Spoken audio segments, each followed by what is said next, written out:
Hi, good afternoon, everybody. My name is Brooke Pietsch, and I'm with Kount. And thanks for joining me. I'm going to go through some a PowerPoint with you and talk about the fraudsters and what they're up to these days. So first of all, fraud is rampant and growing. It's getting easier and easier for the bad guys. Currently, they estimate that there's over 1 billion credit cards in the black market just waiting to be weaponized. And the chances are, if you've got 2 or 3 credit cards, one of them is already in the black market. It just hasn't been used yet. And we've got lots of data breaches going on, over 1 billion in 2016. We had TalkTalk, Yahoo, Target in the United States. And to make things worse, organized crime is getting involved. So it's not just fraudsters sitting in their bedroom, but they're actually hiring PhDs out of universities and putting them in cubicles, and they're becoming professional organizations. And it's harder and harder for the good guys. So fraud is fast, sophisticated, it's constantly changing. You have compliance and privacy issues that you have to adhere to, which slow down your response to fraud.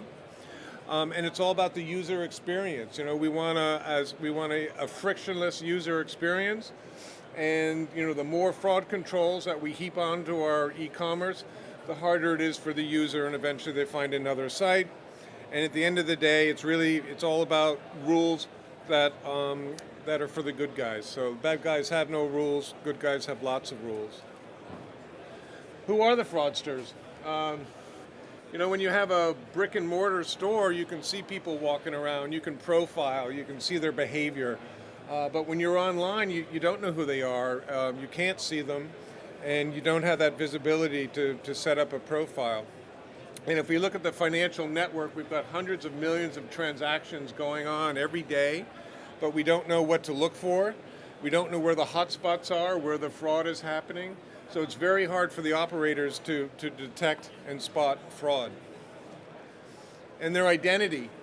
Maybe Interpol and the police agencies have identified a lot of the fraudsters, but these guys, obviously they don't use their real name, but the names they use, they'll change their names every hour. So they'll get new identities, new footprints, new browser footprints, 10 times a day as they're committing fraud on the websites.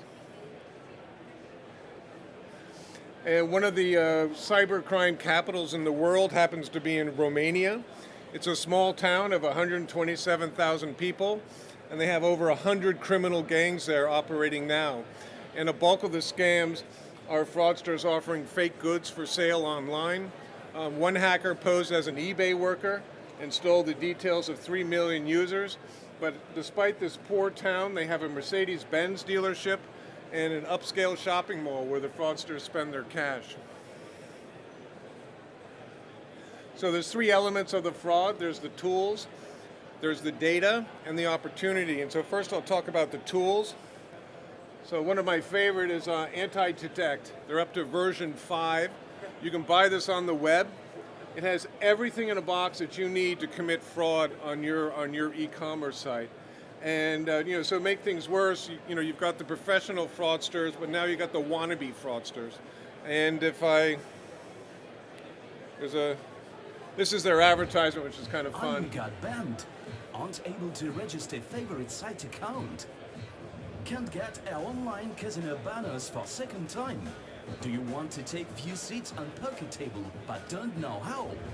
We are created for you multi-purpose product and call it Anti-Detect. It allows to bypass PC detecting techniques with all possible methods of Anti-Detect. It has own drivers, anonymous browser. It can generate unique operating system ID in few seconds.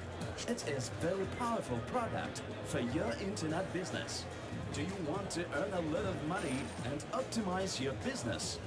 We don't care how you earn, white hat or black hat. We just sell software which trusted and have a lot of feedbacks. Works with website, poker rooms, casino, affiliate programs, cheating. It's developed for multi-accounting with any website. Professional technical support. Freshest anti-detect from software vendors. Video manuals. Just repeat and start work immediately. Do you want to change your life? Do you want to improve your earnings? Do you want to cheat and don't want to be catched? Legally and easily change your browser fingerprint with few clicks. Buy Anti-Detect 5. So, you know, it comes in all kinds of packaging. It's got support, it's got hotlines, and this is readily available. Other tools that are advertised on the net. Here's a guy that has a little program to convert credit cards into Bitcoins. He then goes on to show you how you can go into Walmart and how to use his tool, how to buy a gift card for $40 first time, telling you what to do, what to make sure of. So, I mean, this is right on the internet. This isn't even in the dark web. And there's lots of, you know, if you're confused about what tools you need, I mean, there's VPN tools that you can get, proxies, different providers. Talking Dumps is all about the magnetic stripe data that's on the back of credit cards, you know, where to buy it, et cetera. So there's enough out there to get you started. And here's just another one. I'll just show a little bit. This is an advertisement for Shop.now. They're selling all kinds of tools. This is on the internet, so like I said, any fraudster wannabes.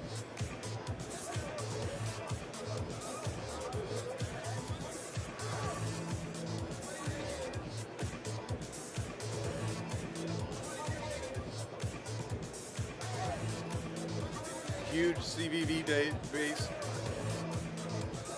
Anyway, I won't make you go through the whole thing, but I'm just saying it's all out there. Account takeovers, HBO, Hulu, all out there for the taking. GoDaddy, take control of domains. Here's an Amazon gift card trick that you can buy. Uber. And if we look at the data, the first half of 2016, there was over 500 million records breached, and now it's over 1 billion for 2016, with 3 million lost or stolen records every day. The most breaches by region are happening in North America, by far. You know, almost 80%, followed by Europe, Middle East, and different areas. And not only do we have data breach websites, but it's data breach today, not data breach weekly or data breach monthly. It's data breach today. So they come out every day with the latest data breaches. So there's lots of data out there for the hacksters and fraudsters to get. Here's a website you can go to. You can search by the country that you want the credit card in. The bank, Pacific Bank, I want Barclays Bank, I want HSBC, the credit limits, you know, credit, debit, and then you can go down here and you can check what you want and put it in your basket and check out. Here's another example of what's out there for sale. This is a U.S. Credit cards with the with the CCV number, everything else. Again, just check, put it in your basket, check out, and you've got yourself a couple hundred credit cards. Free rides on Uber, all about how to, you know, fake an Uber account and start using Uber. And then there's the opportunity. So we all carry at least one device. Maybe some of us have a work phone, our personal phone. We have our laptop, we have our work computer, we probably have a tablet. So we have more and more devices, and you as merchants, you know, I've got to keep track of all this device. It used to be Brooke just had, you know, one computer and maybe a cell phone, but now I've got 5 or 6 devices. So you got more devices to keep track of, and I use them at different times. So maybe in the morning I'm using my iPhone. When I wake up, I go to work, I'm using my PC. And late at night, I'm in bed looking at my tablet. So I'm using different devices, I'm using them at different times. And as merchants, you need to be tracking all of this. And here's the ability to detect a mobile device. And in 2015, almost 40% of merchants couldn't detect that it was a mobile device. And only 30%, roughly 30%, could actually determine what kind of mobile device it was. So it's really important to know what kind of device you have. Is it Android, iOS, etc. And you have different payment types. So you want to be able to take orders from different countries, but different countries prefer different types of payments. In the UK, 40% are credit card. Germany, they like online payment services. They have all these German online payment services they use. Spain, everybody has different payment services and preferences, and you need to address all of those. But the more payment services and things that you offer, the more opportunity that the fraudsters have to look for weaknesses in your system. Again, China has Alipay, 60%, cash on delivery. Japan, 60%. And in the US, last year we introduced the EMV, which is putting the chips on the cards. So a lot of fraudsters were happy to go into Best Buy with a stolen credit card and buy a TV, but he can't do that anymore. It's very hard to fake those chips. So now they go online. And so the fraud rate has taken off in the US, 27%, but guess what? They can also buy stuff from the UK. I think Marks and Spencer, if you go to their website, you can click, I want US dollars, and shipping is free. You see everything in US dollars, and you hit enter, and you can buy stuff. So the fraudsters can ship globally anywhere they want. Again, who's the fraudster? And that's the danger that when you're looking at all this traffic coming into your website, you want to be able to identify who the fraudster is, and you just can't do it by looking at who they are. And it's getting costly for the operators. So you have the good transactions, then you have the questionable transactions. So this takes time and money as you review each of these transactions. Then of course you have the actual fraud itself. And here's an example of merchant A, and the cost involved. So he gets 100 orders a day. The average price is $45. He has a 25% manual review rate at $2 per review, 5% cancellation rate.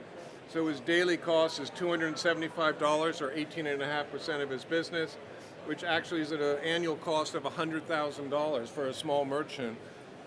And if we look at larger merchant with 1,250 orders a day, average $35, 15% manual review rate, $2 review. Again, daily cost is now up to almost $3,500 with an annual cost of $1.2 million. So what we want to do is we want to automate the process as much as possible. So we want to accept as many good orders as we can. We want to minimize the review zone. We want to automate as much as we can. We want to reject what we know as known fraud. And if we add the chargeback rate, it's the same principle. Low chargeback rates in the green zone, and as you go into the red zone, it starts to spike. And in the US alone, that's the biggest risk, is that false positive. So fraud is only $9 billion, but they estimate the false positive loss at $112 billion. So it's really important to find that medium. So at Kount, we have something called personas. So as a merchant, you might see a device, a credit card, an email, and you might have seen that before. Oh yeah, I recognize that device, I recognize that credit card. But with Kount, what we do is we do association, and we'll see that device is linked to some other credit cards. That credit card is linked with an email. That email is linked with another device. It keeps going, that device, another credit card, another device, another credit card. And in this short snippet of time, we've seen 13 different credit cards, 19 different devices, and 26 different emails. So as you British say, a bit dodgy. So we would say this is fraud. So we rate everything from 1 to 99, and based on our Kount score, the merchant can quickly say, this is fraud, I don't want anything to do with it. So this is a persona, and a persona can have hundreds of thousands of connections, if not millions of connections. So we can compare personas on every transaction. And this is all about workflow. So for larger merchants, when you have to check each order manually, you can assign transactions to different agents based on their skill set. It could be as easy as geography. British transactions go to agent A, German transactions go to agent B. Could be based on value, transaction type. And that's all about the workflow. And then when the agents get the information, we give them everything they need to know. So up here in the top line, there's a device that's making the transaction. We found 17 emails associated to that device, 25 different credit cards. It's on an open network. We've seen this device 3 times in the last hour, 6 times in the last 24 hours. It's located in Vietnam, and we gave it a score of 92. The merchant has flagged it for review based on the rules, because we give them all the information, and we've said the device location is off by more than 1,000 kilometers than the billing address. There's been a proxy detected, billing address, not the shipping address, more than 4 credit cards. Now, as a merchant, you might say, my customers typically have 6 credit cards, so you would change that to 6. So if there was more than 6 credit cards, it'd be flagged for a review. Or you might say, my customers usually don't have more than 2 credit cards, and you'd set that threshold at 2. There's gift cards in the shopping cart, so the merchant can quickly see what's in the shopping cart. They can zoom in with Google Earth to see if that iPhone is sitting in a rice paddy or wherever it is, and they can see all the time zones very quickly across where all the devices are, billing, address, etc. More information down here, the billing email is not correct. So we give them all this information so they can very quickly decide if it's fraud or not, including the banking information, so they can pick up the phone and call the bank if they need to.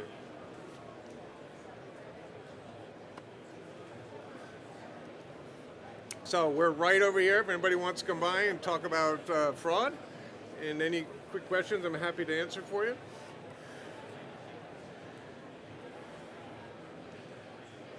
Well, thanks for coming.